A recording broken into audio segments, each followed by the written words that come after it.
মেয়েরা সহবাসের পরে গৃহস্থলী কাজ এবং বাচ্চাকে দুধ পান করাতে পারবে কিনা এ বিষয়ে অনেক মা বোনরা আমাদেরকে প্রশ্ন করে জানতে চায় যে সহবাসের পরে কি কি কাজ করতে পারবে, সাংসারিক কোনো কাজ করতে পারবে কিনা এবং কোন কোন কাজ করা থেকে বিরত থাকতে হবে, সেই সম্পর্কগুলা সেই কথাগুলা জানার জন্য অনেক মা বোনরা আমাদেরকে প্রশ্ন করে থাকে। আমি আপনাদেরকে আগে কোরআন থেকে একটি আয়াত শোনাই। আল্লাহ তাআলা বলছেন, ইন্নাল্লাহা ইউহিব্বুত তাওয়াবিনা ওয়া ইউহিব্বুল মুতাতাহহিরিন। আল্লাহ তাআলা ভালোবাসেন সেই সকল নারীদেরকে, সেই সকল পুরুষদেরকে যারা পবিত্রতা অর্জন করে এবং তওবা করে। পবিত্রতা যারা অর্জন করে আল্লাহ তাআলা তাদেরকে ভালোবাসেন। তো স্বামী স্ত্রী সহবাসের পরে আমাদের প্রত্যেকের যারা স্বামী স্ত্রী আছেন, বিশেষ করে স্ত্রী আছেন, স্বামী আছেন, ফরজ গোসল কিন্তু আপনাকে অবশ্যই করতে হবে। তো বিশেষ করে মা বোনেরা এই সহবাসের পরে আপনারা 5টি কাজ করতে পারবেন না। ভালো করে শুনুন। 1 নাম্বার হচ্ছে আপনারা নামাজ পড়তে পারবেন না। 2 নাম্বার হচ্ছে মসজিদে অবস্থান করতে পারবেন না।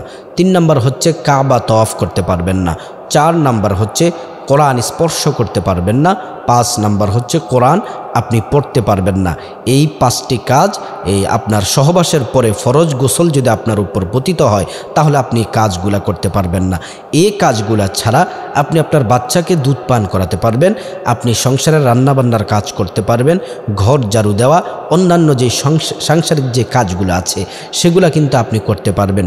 কিন্তু আপনাকে মনে রাখতে হবে আপনি সামান্য সময়ের জন্য আপনি এই কাজগুলা করতে পারবেন, কিন্তু আপনি দীর্ঘ সময় আপনি অলসতা করে কিন্তু আপনি অপবিত্রতা বেশিক্ষণ থাকতে পারবেন না। যেমন করে আপনি অলসতার কারণে নামাজের ওয়াক্ত চলে যাবে কিন্তু আপনি পবিত্রতা অর্জন করবেন না, ফরজ গোসল করবেন না, এটা কিন্তু হবে না। আপনি যত দ্রুত সম্ভব আপনি পবিত্রতা অর্জন করতে হবে। আপনার রসুল করিম সাল্লাল্লাহু আলাইহি ওয়াসাল্লাম বলছেন, তোমরা অতি দ্রুত অপবিত্র যখন হবে দ্রুত তোমরা পবিত্রতা অর্জন করো। তো সেজন্যে আবু হুরায়রা রাদিয়াল্লাহু তাআলা আনহু একদিন রসুল করিম সাল্লাল্লাহু আলাইহি ওয়াসাল্লামের সামনাসামনি পড়লেন, কিন্তু সামনাসামনি হওয়ার পরেও তিনি আড়ালে চলে গেলেন।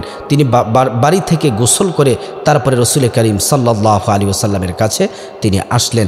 নবীজি বললেন, হে আবু হুরায়রা, তুমি কোথায় গিয়েছিলে? তিনি বললেন, নবীজি আমার উপর আমার ফরজ গোসল দরকার ছিল, আমি বাড়িতে গেলাম, ফরজ গোসল করে তারপরে পবিত্র হয়ে আপনার কাছে আসলাম।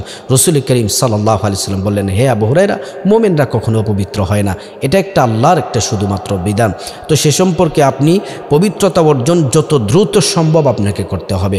ফরজ গোসল নিয়ম মেনে আপনাকে করতে হবে। স্বামী স্ত্রী সহবাসের পরে, যেমন যদি আপনি রাত্রে যদি স্বামী স্ত্রী সহবাস করেন, ফজরের সময় কিন্তু আপনার ফরজ সালাত আছে, আপনি অবহেলা করে কিন্তু নামাজ মিস করা যাবে না। আপনি গোসল করে তারপরে সংসারের কাজ করবেন, তাহলে সংসারের রহমত বরকত হবে। তাই আল্লাহ পাক রব্বুল আলামিন আমাদের সবাইকে ইসলামের বিধিবিধানগুলা মেনে সুন্দরভাবে যেন আমরা জীবন পরিচালনা করতে পারি, আল্লাহ তাআলা আমাদেরকে সেই তৌফিক দান করুন।